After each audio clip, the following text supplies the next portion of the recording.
Hey everyone, this is Ryan Bush, and today I want to talk about a video that was published on YouTube this week. A video dealing with Daryl Johnston's neck injury that he suffered in 1997. And you have to understand, not many things that I watch or not many things that I read really get under my skin very much. But this video was the exception. This one got under my skin, and for numerous reasons that I'm about to show. Okay, so here's the deal.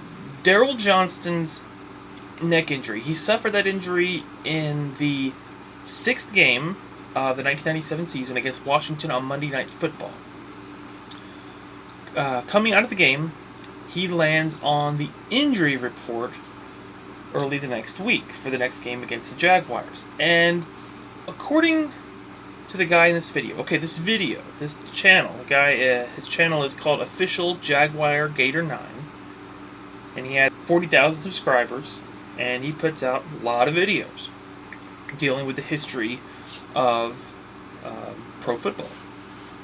But this guy in this video suggests that, okay, number one, the injury report, that the fact that the Cowboys listed Daryl Johnston as probable with a shoulder injury suggests that they weren't quite sure of what the injury was. That maybe they weren't sure that Daryl Johnston even had a neck injury.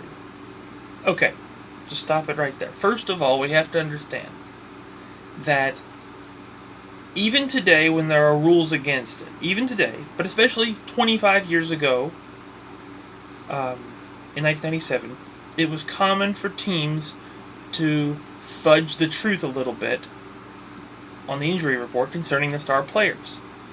So the Cowboys were aware. Here's the truth. The Cowboys were aware that Daryl Johnston had a serious neck injury, but they said, let's hold off a little bit. Let's not let everyone know about it. So let's put him on the injury report and put him as probable just with a shoulder injury. Let's just because per league rules, you were technically supposed to, if he was injured, put him on the injury report. So, technically, by the letter of the law, by a technicality, the Cowboys followed the rules. They put him on the injury report, changed the truth a little bit, fudged it just a little bit, but they put him on the injury report. They were aware, contrary to what this guy suggests, the Cowboys were aware that Johnston was not only seriously injured, but it was a neck injury. Okay, point number 2 that needs to be addressed here from this video. There was a quote from Jerry Jones in this video, and Jones says something to the effect that all this talk about possible retirement for Daryl Johnston, we need to put the brakes on that. That's a little premature, because tomorrow, the next day, that could be totally untrue. All that could change. And to the author of this video, he uses that quote to suggest that Jerry Jones is living in some dream world, and that he thinks Daryl Johnston's neck injury will just magically disappear. As if a fairy will wave its magic wand over Daryl, and Daryl will be healed. And that is not true at all. What Jerry Jones is acknowledging is that the Cowboys are getting second and third opinions from other doctors. They're doing their homework. Because remember, 25 years ago, the book on neck injuries was not nearly so thick and so precise as it is now. Cowboys weren't necessarily sure. They thought a good idea to get second and third opinions just to see if there was anything they were missing, any way possible that Johnston could avoid surgery. Because all parties knew that nothing was sure. Once the surgery was done, nothing was sure. Johnston's career could be finished. So the Cowboys, as you would expect, this is in their best interest, just do a little extra homework. Bring in a few more doctors, get a few more opinions on what's the best option, what's the best course of action to take with Johnston's injury. That's what Jerry Jones is acknowledging.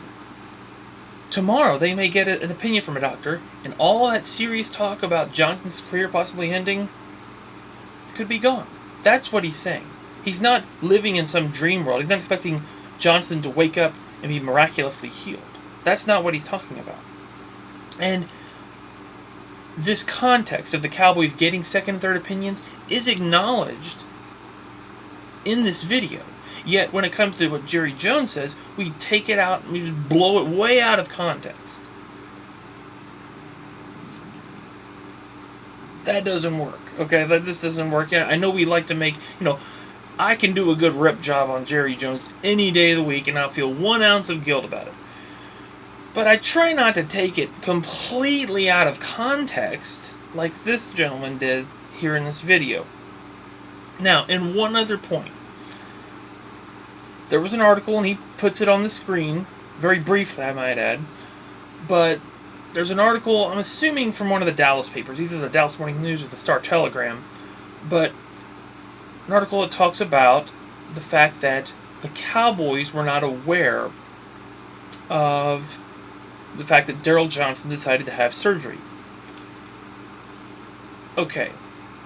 Johnston, supposedly, according to this video, Johnston went completely rogue and decided to get surgery that ended his season, and he did it.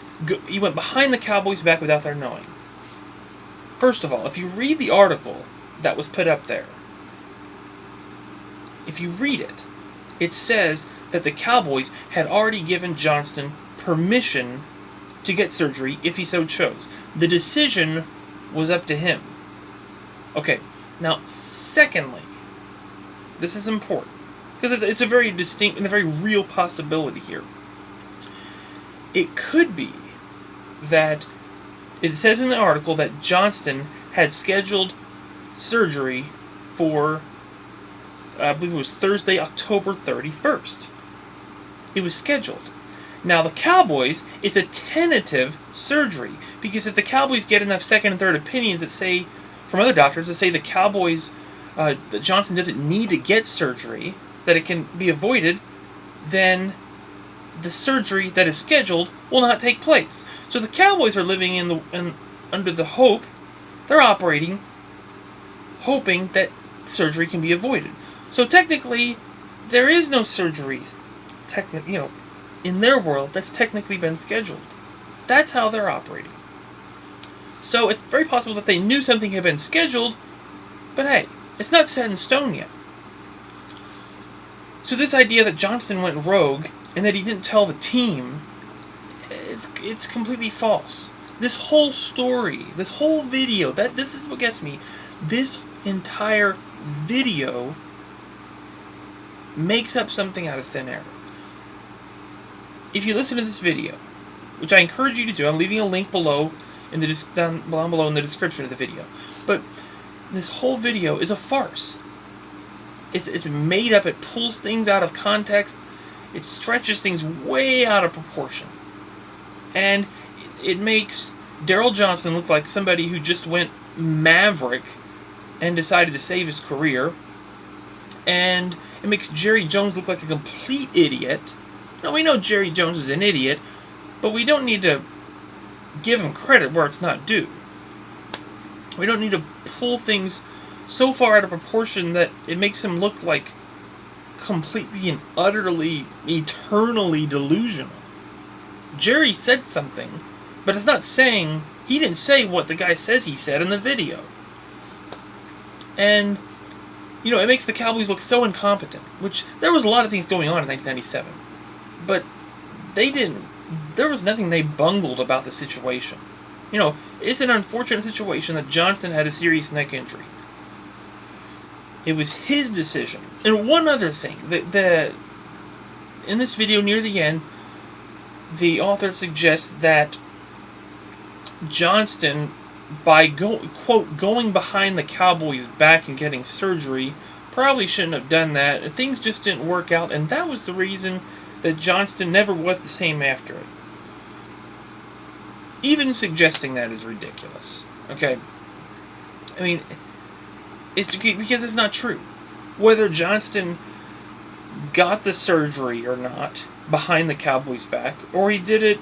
It has nothing to do with it. Johnston got surgery with a doctor that he and the team trusted. That's it. The surgery was successful.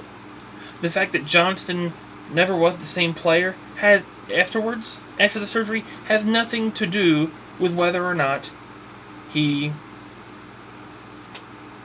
told the team he was going to get surgery or not. It has nothing to do with that. It's just the whole video is a farce. Okay, this whole story is made up here. And that's what bugs me, because this is history we're talking about. People, this was the defining moment. This is what really sent Daryl Johnston's career down. Okay, ultimately, this is what basically ended his career, though it ended it later, 1999. Okay, so when people look this up on YouTube or on the internet, what happened to Daryl Johnston, they're going to come across this video, this one particular video dealing with Johnston's neck surgery, and they're going to take much of it or all of it for fact. And it's not. It's completely false. The whole story is fabricated. We take things out of context, we rip them until we made it all up. And that's why it bugs me. Because, I'm an historian. And there can be times you get little things wrong, but hey, this whole video, when I watched it and listened to it, it's basically all wrong. And, you might say, "Oh, Ryan, you don't really understand. You don't know what you're talking about. This guy did the research. He showed the articles. He understands the context." No, he doesn't. Right now, as we speak, I am writing a book about the 1997 Dallas Cowboys. I've done the research. I've researched all the archives of the morning news, all the archives of the Star Telegram, other additional sources, New York Times. This guy bungled the context. Totally bogus story. Totally. Daryl Johnston, Jerry Jones, Rich Dalrymple, the Cowboys organization, they didn't do anything wrong. There's no story here about Daryl Johnston's neck injury, how it was handled, whether or not Johnston went behind the team's back without their knowing and got surgery on his own. There's nothing there. Okay, this is just... And another thing, and this is something I'm going to disagree with again on this video. The author suggests that Johnston's injury didn't really affect how the team finished that year. The team was 3-3 at the point of Johnston's injury, and they finished 6-10, so they really weren't that good, the author suggests, and so it didn't really matter whether he got surgery or not. So the Cowboys shouldn't have hit the pause button and done their homework. They should have just let Johnston get surgery because they were going to be terrible with or without him. Totally untrue. If you go back and you listen to Troy Aikman later on in the season talk, he'll tell you they missed Daryl Johnston because they were having trouble running the ball. They tried to have Herschel Walker be Johnston's replacement at fullback. It really wasn't working. Herschel Walker really wasn't a lead blocker, and especially at that, he's in his 15th season right there. They put Nicky Sualua in. Sualua was a decent blocker at times, but he wasn't very good at receiver. And the Cowboys needed every bit of help they could get in the passing game. They missed Johnston. They missed the healthy version of Johnston, certainly. Not the version that came back in 1998, but the healthy version of Daryl Johnston. They missed him. Fact. So it was very important to have Daryl Johnston on the field in 1997. That's why the Cowboys were doing their homework. Just in case they missed something, they could learn something that could help Johnston and have Johnston avoid injury. So if you want to watch the video, go ahead. That's why I left the link down below. But I just wanted to share this because the truth of the story does matter. The truth of history does matter. Whether we're talking politics, whether we're talking religion, and whether we're talking professional football. So, just understand that the story, as incompetent as the Cowboys were at times in Barry Switzer's tenure from 94 through 97, just know that whether it be players, coaches, management, whatever, they didn't bungle anything here in the Daryl Johnston story. Nobody did anything wrong. Nobody stepped out of line. There's nothing here. Okay, so if you got any comments on this topic, any questions, just shoot them down below, and I'll do my best to respond as quickly as possible. Okay? I'm Ryan Bush, and I'll talk to you again real soon.